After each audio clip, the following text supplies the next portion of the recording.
Surya Kumar Yadav T20 में धमाल मचाते हैं भाई, भौकाल मचाते हैं। फिर ओडीआई में इनको क्या हो जाता है? ईशान किशन को T20 में क्या हो जाता है, जबकि ओडीआई में तो भाई ने दोहरा शतक मारा है, बतौर ओपनर आके धमाधम की है पिटाई। What is happening with Shubman Gill by the way, क्योंकि जब से टाटा आईपीएल हुई है खत्म, बल्ले से उतने रन निकले ही नहीं है ना। एंड इंडिया और पाकिस्तान का जो मैच है भाई, थोड़ा सा रीजिग स्केड्यूल वर्ल्ड कप का हो गया है अनाउंस। अब इसमें 15 को नहीं 14 अक्टूबर को खेलेगा इंडिया वर्सेस पाकिस्तान। वहां पर एक बदलाव जो है वो बहुत सारे बदलावों को साथ लेके आया है। And I have not heard anything about Kolkata का मैच। उन्होंने भी तो कहा था ना कि नहीं करा सकते हैं, करा पाएंगे, नहीं करा पाएंगे, उसकी इंफॉर्मेशन कहां से आएगी? बॉलिंग की मस्ती, बैटिंग का कमाल, क्रिकेट की बातों से मचाएंगे धमाल। Previews, reviews, in depth analysis मिलेगा आपको ऑन क्रिकेट चौपाल। चोपड़ा जी की क्रिकेट चौपाल में आप सभी का हाथ जोड़ के स्वागत। करने को बात बहुत सारी है, क्योंकि बातें हैं। अब सबसे पहली बात तो जो थी, शुरुआती सूर्या से करते हैं। देखिए सूर्या ने क्या कहा है। सूर्या भाव ने बड़ा कैंडिडली, बड़े ऑनेस्टली, बहुत ओपनली एडमिट किया, एक्सेप्ट किया कि मेरा ओडीआई का रिकॉर्ड बहुत खराब है यार।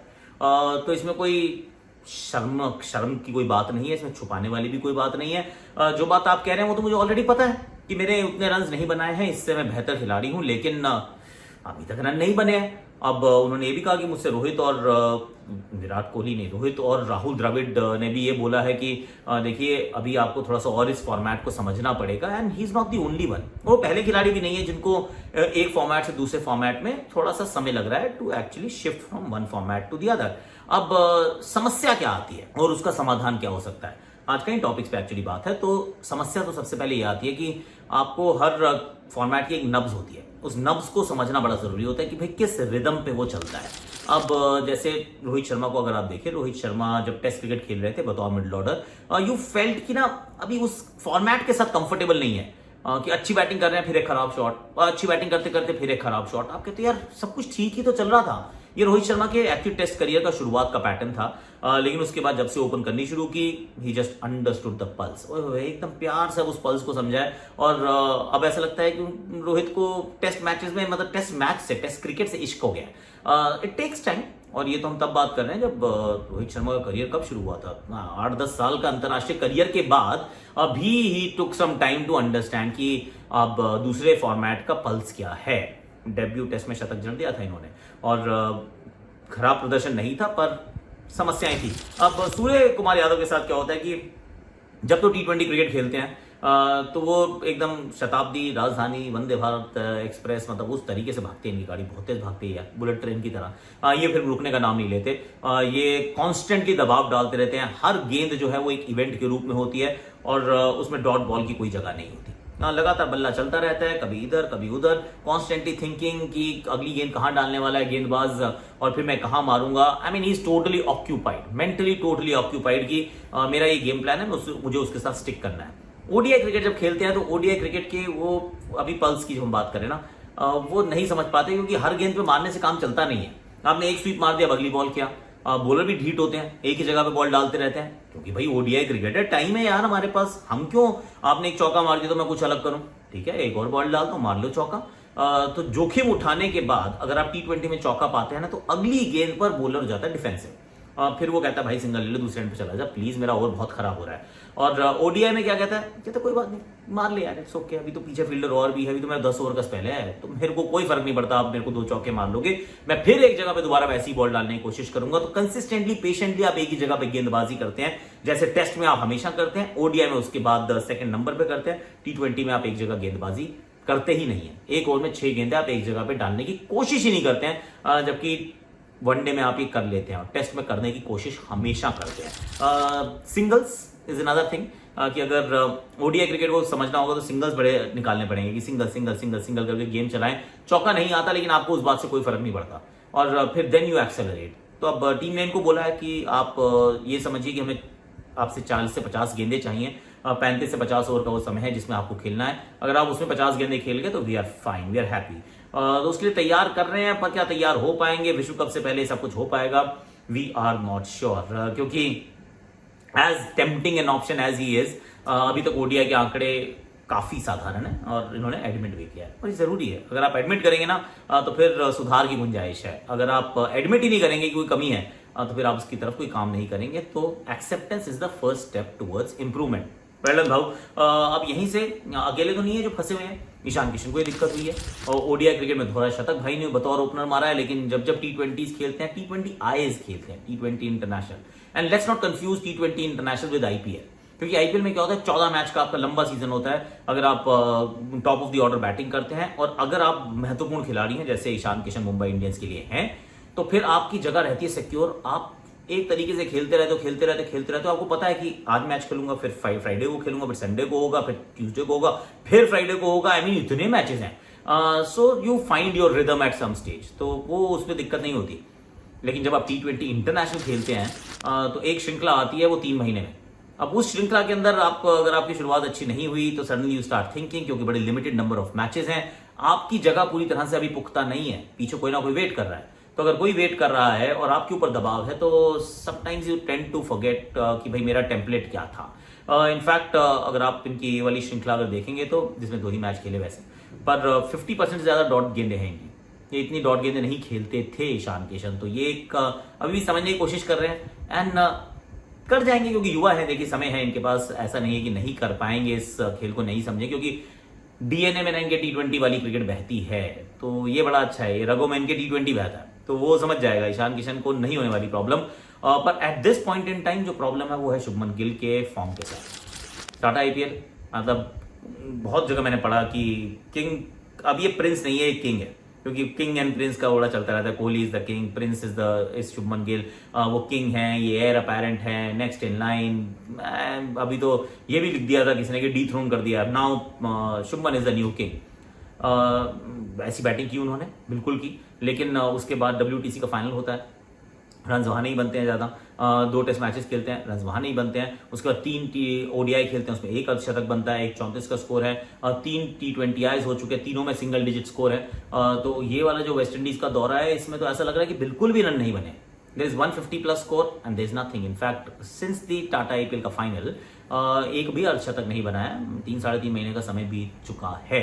अब इनके साथ एक चीज जरूर है जो मुझे लगता है कि जब पिचेस थोड़ी स्लो होंगी तो इनको वो रिदम प्राप्त करने में उतनी ज्यादा दिक्कत होगी, थोड़ा समय ले सकते हैं, क्योंकि बैट जिस स्पीड से नीचे आता है, जिस तरीके से जिस टेम्पो पे खेलने की आदत हो गई है, on the rise, through the line, वो सारी चीजें इन पिचेस पे इतनी आसानी से होती नहीं है। थोड़ा सा डबल पेस पिचेस हैं, थोड़ा सा बाउंस अनरिलायबल है, थोड़ी सी टर्न ज्यादा होती है, थोड़ी सी गेंद फंसती है, एंड उसमें हमने इनको थोड़ा फंसते देखा है।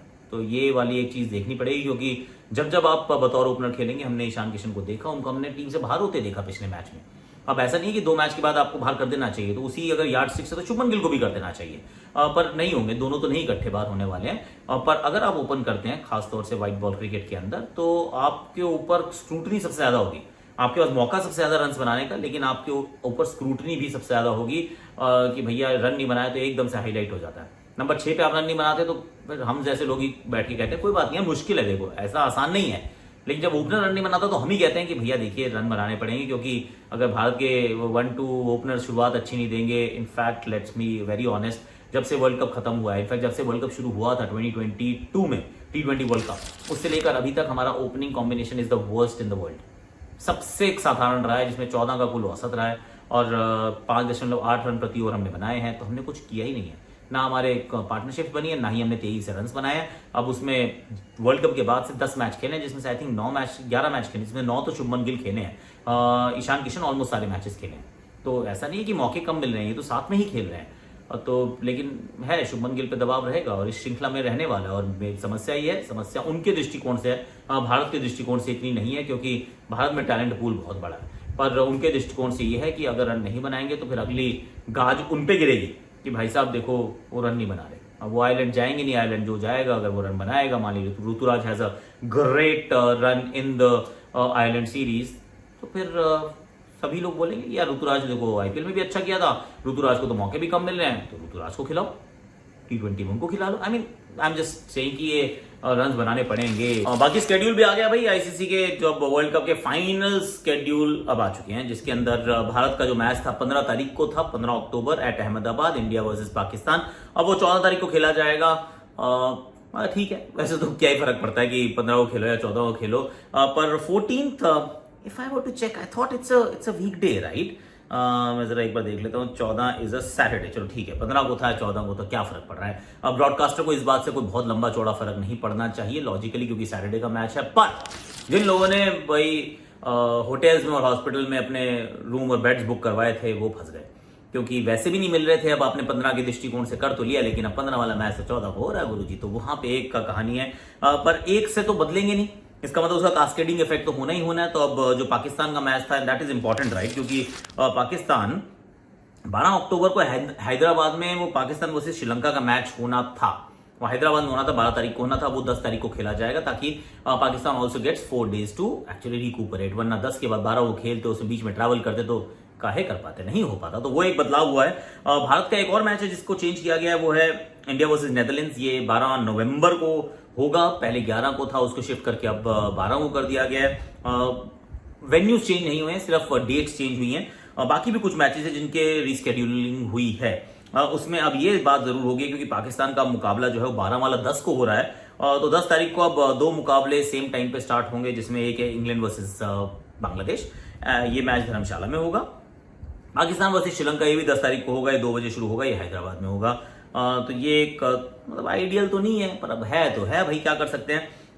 14 तारीख के एक्चुअली 2 मुकाबले थे एक टाइम पे, 14 तारीख के 2 मुकाबले, तो उन दोनों को हटा दिया गया ताकि इंडिया पाकिस्तान को फ्री रन दिया जाए वो, क्योंकि अगर नहीं देंगे तो फिर broadcaster won't be a very happy entity. आजकल तो वैसे पैसे ही बहुत देने पड़ते हैं आईसीसी के राइट्स के लिए। तो 14 अक्टूबर को पहले न्यूजीलैंड बांग्लादेश का मैच था, 14 अक्टूबर को ही इंग्लैंड वर्सेस अफगानिस्तान का मैच था।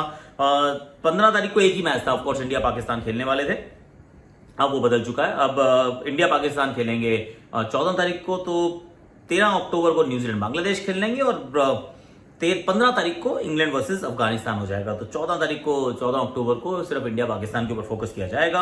ऑस्ट्रेलिया बांग्लादेश का एक मैच है जो 12 तारीख को होना था, अब वो 11 तारीख को हो रहा है। ठीक है, अब हो रहा है तो हो रहा है। जो भारत का 11 का था वो 12 को हो रहा है, किसी और का मैच जो 12 को था वो 11 को हो रहा है। थोड़ा सा कंफ्यूजिंग है, पर ठीक है, अब जो बन चुका है बन चुका है। तो ये एक खबर है कि थोड़े से बदलाव हैं इसमें। मैं वो नहीं देख रहा है, एक बड़ा कोलकाता की भी एक थी कि पाकिस्तान के किसी मैच का कोलकाता के अंदर कुछ इशू था, वो तो मैंने नहीं पढ़ा एक बार बता, अभी तक तो मुझे तो कहीं पढ़ा में नहीं आया है, जितनी मैंने अभी थोड़ी सी चेकिंग की है। क्रिकेट नेक्स्ट देखा मैंने, बाकी मैंने कुछ वेबसाइट्स देखी तो नहीं अभी तो दिखा मुझे वो वाला मैच, अब कोलकाता वाला मैच। दिस इज फाइनल, तो tickets will also go on sale and all of that. पर भारत का जो मैच है, जो बड़ा मुकाबला था, वो 15 की जगह 14 को होगा। वैसे तो कोई बात नहीं, लेकिन 14 को मेरी वाइफ का बर्थडे होता है, तो फ्रॉम अ वेरी पर्सनल बिल्कुल सेंटिमेंटल पॉइंट ऑफ व्यू मैं खुश था। मैंने कहा 15 को है, 14 को तो घर पे रहेंगे। अब आप कहोगे सर आप तो 14 को भी कौन सा मैच कवर कर रहे हो, आप पाओगे तो नहीं कमेंट्री में, पर कुछ काम तो करूंगा ना। तो इस बार शायद न्यूज चैनल पे होऊंगा, कहीं आपको नजर तो आऊंगा जरूर। तो काम करना होगा, और हो सकता है कि घर पे ना हो, तो ये मतलब थोड़ा सा रहेगा, पर्सनल है, इट्स ओके। वैसे उस दिन चलिए कोई बात नहीं, जो होगा अच्छा होगा। हैप्पी बर्थडे बाद में बन सकता है। आज के लिए अभी के लिए इतना ही है। लाइक कीजिए, शेयर कीजिए, सब्सक्राइब कीजिए, कमेंट कीजिए, नोटिफिकेशन की घंटी बजा दीजिए, और कल फिर मिलते हैं, कल फिर गुफ्तगू करेंगे। और आप जरूर बताइएगा क्या सूर्य वनडे में अच्छा कर सकते हैं, करें तो कैसे करेंगे, क्या सूर्य का क्या शुभमन गिल के ऊपर दबाव है कि उनको ड्रॉप करना चाहिए। ईशान किशन का क्या, कि मतलब ईशान किशन और शुभमन नहीं, सूर्य कुमार यादव के ऑलमोस्ट सेम बोट पे सवार है। एक ओडीआई में को समझने में मुश्किल पा रहे हैं, और दूसरे T20I को नहीं समझ पा रहे हैं। भाई चल क्या रहा है आज के लिए, अपन के पास तो इतना ही है वैसे।